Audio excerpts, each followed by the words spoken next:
नमस्कार दोस्तों, स्वागत है आप सभी का आपके अपने यूट्यूब चैनल वंदना स्टडी क्लासेस में। फ्रेंड्स, आज हम करने वाले हैं सीटेट में जो 1 जनवरी से लेकर और 20 जनवरी तक जो अलग अलग शिफ्टों में प्रश्न आए हुए हैं। तो ये सभी जो प्रश्न हैं वो एनालिसिस बेस्ड क्वेश्चंस हैं। सेम मतलब क्वेश्चन सिर्फ मेमोरी बेस्ड क्वेश्चन है। जैसे क्वेश्चन बच्चों ने बताए हैं उसी बेस पे बनाए गए क्वेश्चन हैं। ये आपको एग्जैक्ट क्वेश्चन नहीं मिलेगा और क्वेश्चन जो है वन लाइनर में मिलेंगे। ठीक है फ्रेंड्स, चलिए शुरू करते हैं।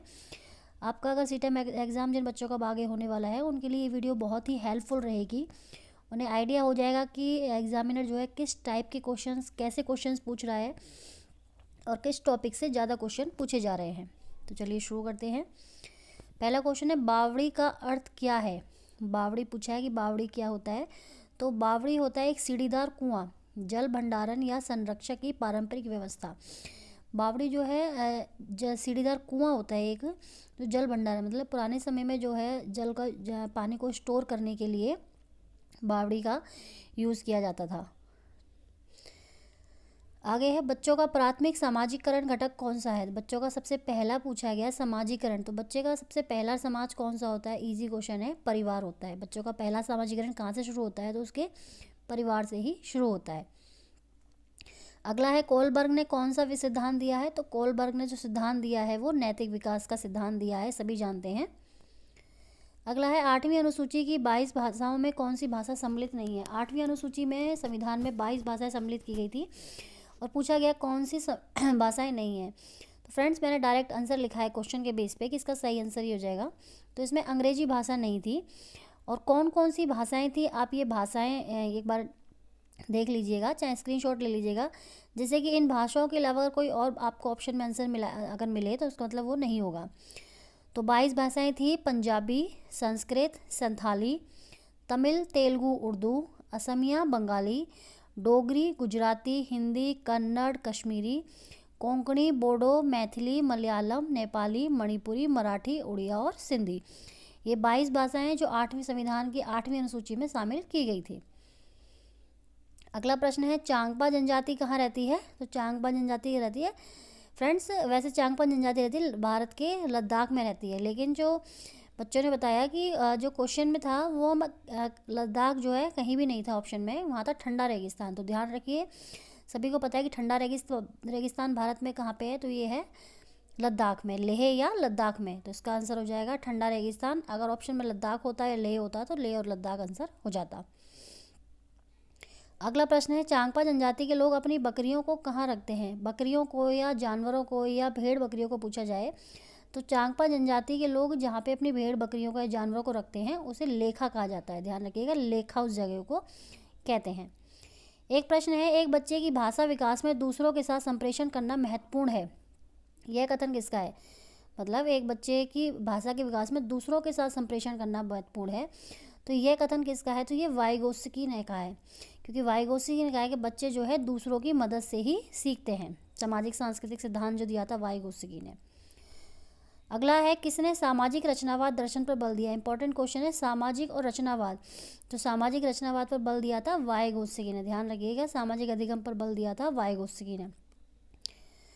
अगला है, प्याजे के अनुसार 2 से 7 वर्ष की आयु में एक अच्छा बच्चा संज्ञानात्मक विकास की किस अवस्था में। 2 से 7 वर्ष पूछा है। हम जब सभी जानते हैं कि अधिगम की 4 अवस्थाएं किसने दी हैं संज्ञानात्मक विकास की, वो प्याजे ने दी हैं। 0 से 2, 2 से 7, 7 से 11 और 11 से 16 वर्ष। तो 2 से 7 यानी दूसरी अवस्था के बारे में पूछा है। तो ये कौन सी अवस्था होगी, तो ये पूर्व संक्रियात्मक अवस्था होगी, ध्यान रखिएगा। अगला है, वाइगोत्स्की के अनुसार बच्चे कैसे सीखते हैं।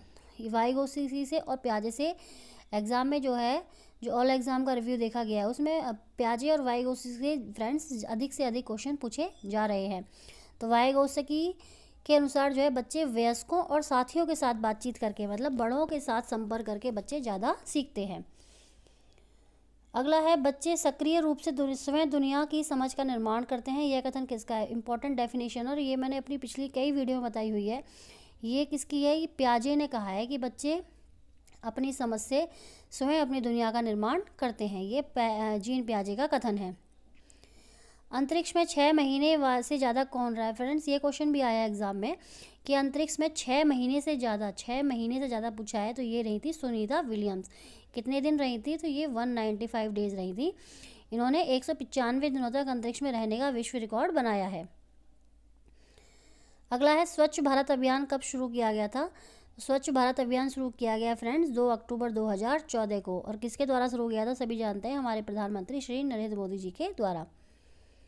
अगला है बंगाल की खाड़ी के निकटवर्ती राज्य पूछे गए थे फ्रेंड्स। आपको ऑप्शन दिए गए थे और पूछा गया था कि बंगाल की खाड़ी के निकटवर्ती राज्य कौन से हैं। तो मैंने आपको बंगाल की खाड़ी और अरब सागर दोनों के राज्य लिख दिए हैं। तो ध्यान रखिएगा, जो बंगाल की खाड़ी से के निकट टच होते हैं, जो किनारे हैं, वो हैं पश्चिम बंगाल, उड़ीसा, आंध्र प्रदेश और तमिलनाडु। ऐसे ही अरब सागर जो है वो गुजरात, गोवा, महाराष्ट्र, कर्नाटक, केरल, तमिलनाडु। तो आपको ये राज्यों के नाम ध्यान रखें, इससे आप इजीली, अगर आपको ध्यान रहेगा तो आप पता लगा क्वेश्चन को इजीली कर पाएंगे कि बंगाल की खाड़ी के तट के किनारे कौन से हैं और अरब सागर के तट के किनारे कौन से हैं। देखिए, ये है पश्चिमी घाट और ये है पूर्वी घाट। तो पूर्वी घाट की साइड में आता है बंगाल की खाड़ी और पश्चिमी घाट के आता है अरब सागर। अगला है किसे जलपुरुष या वाटरमैन के नाम से जाना जाता है? फ्रेंड्स, वाटरमैन का क्वेश्चन आया हुआ है कि जलपुरुष या वाटरमैन के नाम से किसे जानते हैं? तो राजेंद्र सिंह को जानते हैं, ध्यान रखिएगा। और इनका जन्म कहाँ हुआ था? तो ये राजस्थान के अलवर के निवासी थे। उनका जन्म राजस्थान के अलवर में 6 अगस्त 1959 को हुआ था, ये ध्यान रखिएगा। अगला है गोलकुंडा किला किसने बनवाया था? तो गोलकुंडा किला किसने बनवाया? तो ये राजवंश से क्वेश्चन आया था। तो ये गोलकुंडा किला बनवाया था काकतीय राजवंश के राजाओं ने। फिर है मानव के पेट में अमाशय रस की प्रकृति होती है जो भोजन पचाने में सहायता करती है। अमाशय रस की प्रकृति कौन सी होती है जो भोजन पचाने में सहायता करती है? वो होती है अम्लीय। फिर है बाला की फुल फॉर्म क्या है? फ्रेंड्स, बाला की फुल फॉर्म पूछी गई है, तो बाला की फुल फॉर्म होगी building as a learning aid. Building को जो है as a learning aid use किया जाता है। आप देखेंगे जैसे कहीं भी किसी स्कूल की बिल्डिंग है या किसी इंस्टीट्यूट की बिल्डिंग है, किसी कोचिंग सेंटर की बिल्डिंग है, स्कूल की है, तो आप देखिएगा उस बिल्डिंग के ना दीवारों पे भी, जैसे क्लास में बिल्डिंग की दीवारों पे, क्लास के बाहर, इस मतलब मेल मिडे कुछ ना कुछ सीढ़ियों पे कुछ ना कुछ लिखा होता है जिनसे कि बच्चे सीखते हैं। तो ये होता है building as a learning aid. Building को जो है एज ए लर्निंग एड की तरह या टीचिंग लर्निंग एड की तरह यूज़ किया जाता है। तो बाला की फुल फॉर्म होगी। कौन सा कीट मधुमक्खियों की भांति बस्ती होगा ये, बस्ती में मतलब समूह में, ग्रुप में एक साथ नहीं रहता अपने साथियों के साथ, तो वो होती है मकड़ी। मकड़ी जाला बनती है, ध्यान रखेगा, हमेशा अकेली ही जाला बुनती है ये। और जैसे तीतर है, चींटी है, इनकी सगाई ये ग्रुप में नहीं रहती। फिर है विश्व जल दिवस कब मनाया जाता है? इंपॉर्टेंट क्वेश्चन है ये। विश्व जल दिवस कब मनाया जाता है? 22 मार्च को मनाया जाता है।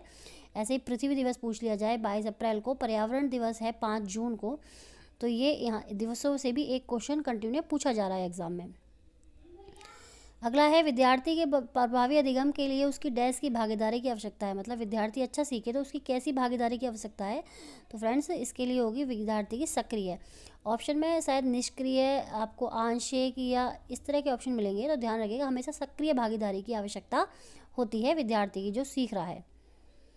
मानव रक्त का रंग लाल होता है, तो किसके कारण होता है? ये हीमोग्लोबिन के कारण होता है।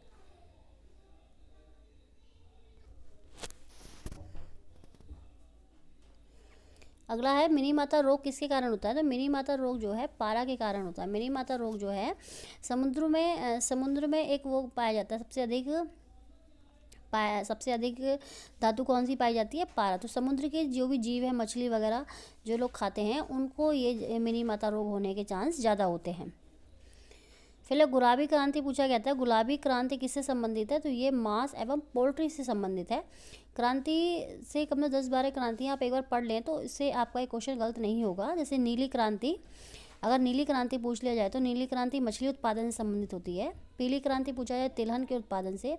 भूरी क्रांति पूछा जाए तो खाद्य संबंधित। और श्वेत क्रांति पूछा जाए तो दूध से संबंधित होती है।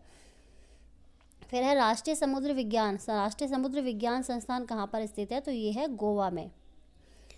फिर है डिस्फेजिया समस्या संबंधित है। डिस्फेजिया की जो समस्या है वो किससे संबंधित है फ्रेंड्स? तो ये है भाषा के संप्रेषण से। देखिए मोस्टली पिछली बार जो पहले क्वेश्चन पूछा जाता था वो जो है डिसकैलकुलिया से, डिसलेक्सिया से, इससे पूछा जाता था कि मतलब डिसकैलकुलिया जो है गणित से संबंधित होता है, डिसलेक्सिया जो है पठन विकार होता है। लेकिन इस बार पूछा जा रहा है डिस्फेजिया किससे संबंधित है? तो ये भाषा के संप्रेषण से संबंधित है। फिर है निपुण भारत। फ्रेंड्स, जो अभी आज इस बार एग्ज़ाम हो रहे हैं उसमें एक निपुण भारत से कंटिन्यूस आपको हर एग्ज़ाम में क्वेश्चन देखने को मिलेगा। निपुण भारत अभियान है एक, का उद्देश्य है बच्चे पठन और लेखन में निपुणता अवश्य प्राप्त कर लें।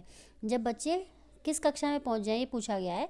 तो निपुण भारत की जो है वो कक्षा 3 में पहुंच जाए, मतलब निपुण भारत जो है एक NEP 2020 का ही एक रूप है, उसका ही एक पार्ट है। और इसका उद्देश्य ये है कि बच्चे जब तीसरी क्लास में पहुंच जाए ना, तो उनका पठन और लेखन जो है क्षमता वो निपुण हो जाए, उसमें वो निपुण हो जाए।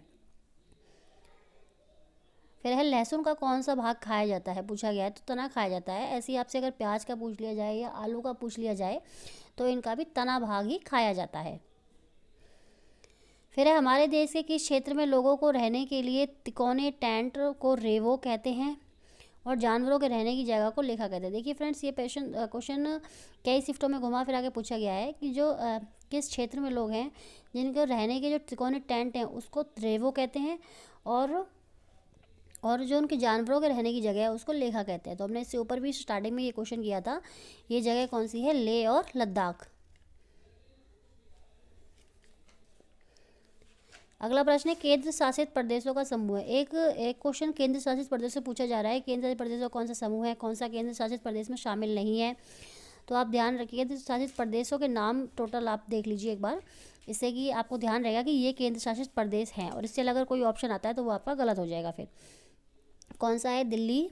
दिल्ली के बारे में तो सभी को पता है। दिल्ली, चंडीगढ़, जम्मू और कश्मीर, लक्षद्वीप, अंडमान और निकोबार, पुदुचेरी, लद्दाख, दादरा नगर हवेली, दादरा नगर हवेली और दमन और दीव। ध्यान रखिएगा फ्रेंड्स, दादरा नगर हवेली और दमन और दीव अब एक ही केंद्र शासित प्रदेश, दोनों को मिलाकर एक कर दिया गया है। तो ध्यान रखिएगा, टोटल 8 हैं ये।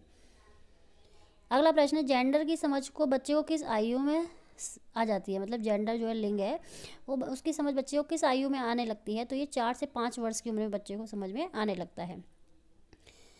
फिर क्वेश्चन पूछा गया है पाठ योजना बनाई जाती है। पाठ योजना कब बनाई जाती है। ऑप्शन था शिक्षण के दौरान, शिक्षण से पहले, शिक्षण के बाद में, शिक्षण के मध्य। तो इस तरह से पाठ योजना देखिए हमेशा शिक्षण से पहले बनाई जाती है। एक शिक्षक, पाठ योजना का मतलब क्या है कि जब एक शिक्षक को कोई मान लीजिए एक चैप्टर पढ़ाना है, उसे वो क्लास में जाके पढ़ाना है, समझाना है, तो उसको पहले ही उसकी योजना बना ले कि उसे आज किस तरह से एक पाठ का कितना भाग पढ़ाना है, उसका अभ्यास कब कराना है, कैसे करवाना है, किस तरीके से बच्चों को समझाना है, क्या क्या पूछना है बच्चों को, किस तरह से उसे एक्सप्लेन करना है, ये पाठ योजना होती है। तो ये हमेशा शिक्षण से पहले ही बनाई जाती है। किसी विशेष जानकारी के लिए पढ़ना क्या कहलाता है। फ्रेंड्स, ये मैंने इंग्लिश की क्लास में कई बार करवाया है, बहुत इंपॉर्टेंट है। किसी विशेष जानकारी को स्कैनिंग कहते हैं। मतलब आप न्यूज़पेपर पढ़ रहे हैं, आप कोई बुक पढ़ रहे हैं और आप उसमें कोई न्यूज़ ढूंढ रहे हैं। मान न्यूज़पेपर आप न्यूज़पेपर पढ़ रहे हैं और आप उसमें CTET का रिजल्ट ढूंढ रहे हैं, तो आप फटाफट आप उसको ना पूरे न्यूज़पेपर को फटाफट देखेंगे कि कहाँ पे आपका मतलब CTET के रिजल्ट की जो है हेडलाइन दी हुई है। तो किसी चीज़ में ना किसी भी चीज़ में कोई स्पेशल जानकारी, कोई स्पेशल चीज़ ढूंढना स्कैनिंग कहलाता है, ध्यान रखिएगा। अगला है एक बालक मूर्त वस्तुओं के बारे में तार्किक रूप से चिंतन कब प्रारंभ कर देता है। देखिए जीन पियाजे का क्वेश्चन है कि एक बालक जो है मूर्त रूप से पूछा गया है कि मूर्त वस्तुओं के बारे में तार्किक चिंतन कब शुरू कर देता है। तो ये तीसरी अवस्था होती है, मूर्त संक्रियात्मक अवस्था। भाषा क्या है। भाषा क्या है, तो भाषा एक नियमबद्ध प्रणाली है, सभी जानते हैं ये। राष्ट्रीय शिक्षा नीति 2000 किस पर बल देती है। तो राष्ट्रीय शिक्षा नीति 2000 बल देती है लचीली, बहुस्तरीय और गति आधारित अधिगम पर बल देती है। लचीले पलमर और बहुस्तर मतलब हर एक स्तर के लेवल पे गति आधारित अधिगम पर बल देती है। एक लड़की दूसरों के द्वारा स्वयं को अच्छा देखा जाना पसंद करती है, वह कोलबर्ग के नैतिक विकास सिद्धांत से किस चरण में है। ये क्वेश्चन आया है ये कि कोलबर्ग एक लड़की, एक अच्छा या अच्छी लड़की, ये कोलबर्ग के कौन से नैतिक विकास के सिद्धांत के उसमें है। तो नैतिक विकास की 3 अवस्थाएं दी हैं कोलबर्ग ने, एक पूर्व पारंपरिक, एक पारंपरिक और एक उत्तर पारंपरिक। तो ये जो है पारंपरिक अवस्था में आता है ये। फिर है निपुण। निपुण का पूरा नाम क्या है, ये क्वेश्चन कई बार आ रहा है। निपुण मैंने बताया कि हर शिफ्ट में आपको निपुण से क्वेश्चन देखने को मिलेगा। तो निपुण की फुल फॉर्म ही क्या है, national initiative for proficiency in reading with understanding and numeracy. और निपुण है क्या, निपुण जो है मूलभूत साक्षरता का अंक ज्ञान सार्वभौमिक अधिग्रहण सुनिश्चित करने के लिए एक सक्षम वातावरण तैयार करना, ठीक है, ताकि प्रत्येक बच्चा 2026-27 तक ग्रेड 3 के अंत तक पढ़ने लिखने और अंक ज्ञान में वांछित सीखने की दक्षता हासिल कर सके। मतलब ये जो है मैंने आपको ऊपर बताया कि निपुण जो है NEP का ही एक पार्ट है, ठीक है। ये इसका उद्देश्य है कि 2026-27 तक जो कक्षा 3 तक जो बच्चे आते हैं वो पढ़ने और लिखने में दक्षता हासिल कर सकें। अगला प्रश्न है, प्राथमिक स्तर पर भाषा सीखने सिखाने की पहली शर्त क्या है? प्राथमिक स्तर पर पूछा गया है कि भाषा सीखने सिखाने की पहली शर्त क्या है? तो किसी भी भाषा को सीखने की सबसे पहली शर्त होती है समृद्ध भाषा संप्रेषण का वातावरण। फिर है, निपुण भारत को कब लागू किया गया? तो ये किया गया था 5 जुलाई 2021 को। ये डेट बहुत अच्छे से याद कर लीजिएगा। तो फ्रेंड्स, ये क्वेश्चन थे जो memory based, analysis based question थे। एग्जैक्ट क्वेश्चन मतलब सेम डिट्टो वही क्वेश्चन नहीं है। क्वेश्चन की लैंग्वेज पूछ के क्वेश्चन वैसे ही बनाई कोशिश की गई है और उसके सही आंसर आपको दिए गए हैं। तो ये वीडियो को शेयर कीजिएगा ताकि जिनके भी एग्जाम होने वाले हैं उन सभी को हेल्प मिल सके इनसे। ठीक है फ्रेंड्स, वीडियो अच्छी लगे तो वीडियो को लाइक कर दीजिएगा, चैनल को सब्सक्राइब कर लीजिएगा। वंदना स्टडी क्लासेस के नाम से चैनल है। और कोई डाउट या कोई क्वेश्चन हो तो कमेंट में ज़रूर पूछिएगा। Thank you.